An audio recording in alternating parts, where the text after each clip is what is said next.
Ternyata saksi mata terbelahnya bulan bukan cuma orang Arab di padang pasir. Jauh di pesisir Malabar, daratan India, ada seorang raja yang rela meninggalkan tahtanya demi mencari kebenaran fenomena langka ini. Namanya adalah Raja Cakrawati Farmas, pemimpin agung yang juga dikenal dengan gelar Ceraman Perumal. Pada suatu malam yang sunyi, saat sang raja sedang menikmati udara malam di balkon istananya, pandangannya tertuju pada langit yang cerah. Tiba-tiba, ia menyaksikan sebuah pemandangan yang mematahkan akal sehatnya. Bulan purnama di atas langit malam India terbelah menjadi dua bagian. Kejadian ajaib ini membuatnya terpaku dalam keheningan yang mendalam. Sang raja yang dikenal sebagai pemimpin yang bijaksana dan haus akan kebenaran tidak bisa memejamkan mata malam itu. Keesokan harinya, ia segera mengumpulkan para astronom, peramal, dan ahli nujum paling cerdas di seluruh penjuru kerajaannya. Raja Cakrawati Farmas menuntut penjelasan logis tentang fenomena langit yang tidak masuk akal tersebut. Namun, para ahli bintang itu sama bingungnya dengan sang raja. Mereka membuka ratusan gulungan naskah kuno dan menghitung rasi bintang secara teliti.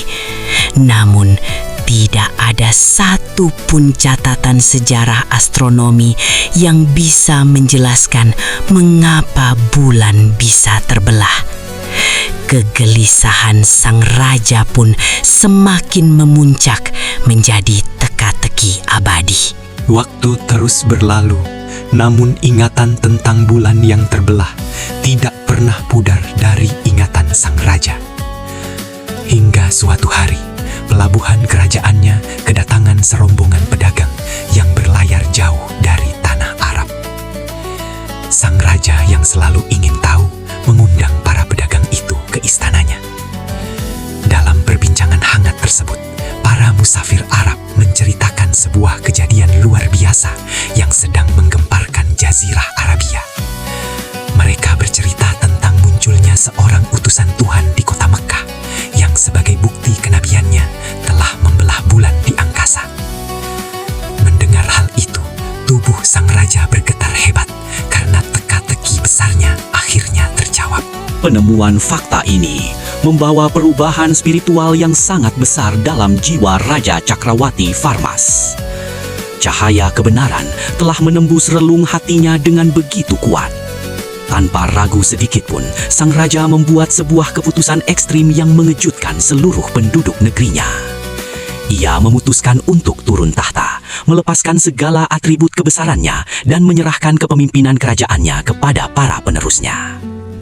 Bagi sang raja, kekuasaan mutlak, harta berlimpah, dan kemegahan duniawi tidak lagi memiliki arti dibandingkan dengan panggilan jiwa yang menunggunya di Jazirah Arab. Ia rela menjadi rakyat biasa demi bertemu langsung dengan sang nabi utusan semesta alam.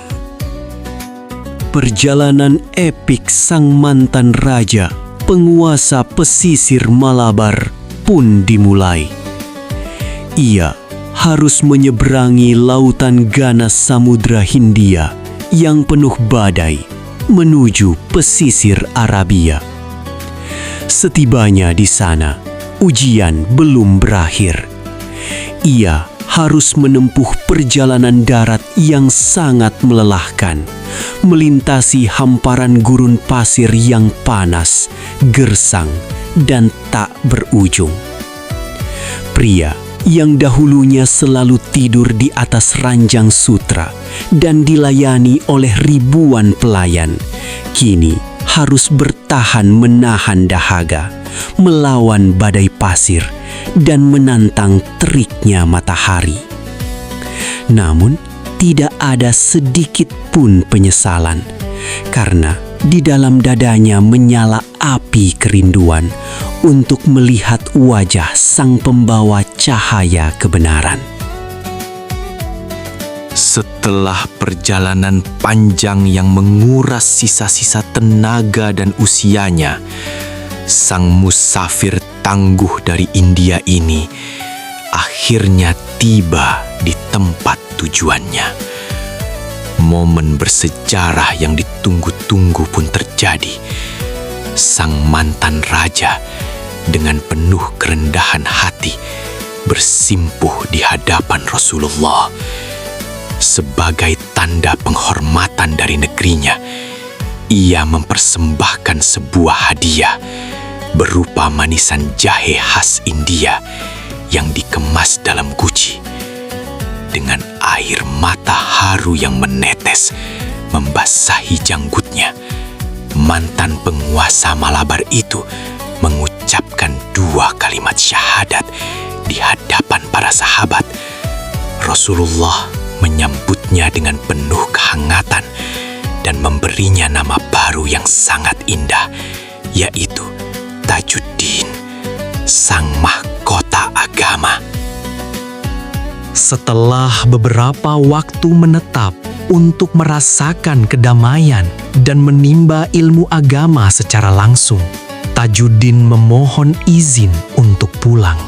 Ia berniat menyebarkan cahaya Islam yang baru ia temukan kepada rakyatnya di India. Bersama sebuah rombongan kecil, ia memulai perjalanan pulang melalui jalur laut pesisir Yaman dan Oman. Namun takdir Tuhan berkata lain.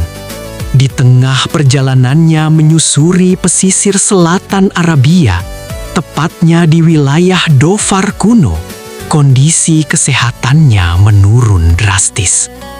Di sebuah ruangan batu sederhana yang jauh dari kemegahan istana masa lalunya, sang mantan raja menghembuskan napas terakhirnya.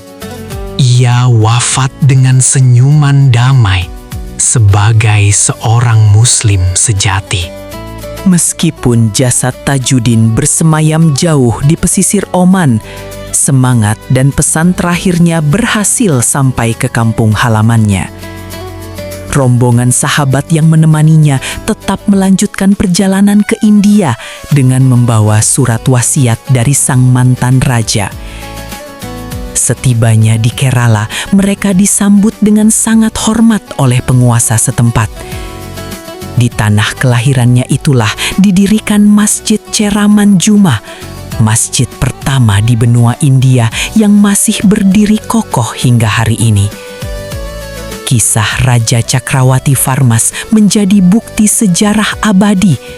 Sebuah keajaiban di langit Arabia ternyata mampu menuntun seorang raja dari ujung dunia untuk rela menukar tahtanya demi sebuah kebenaran.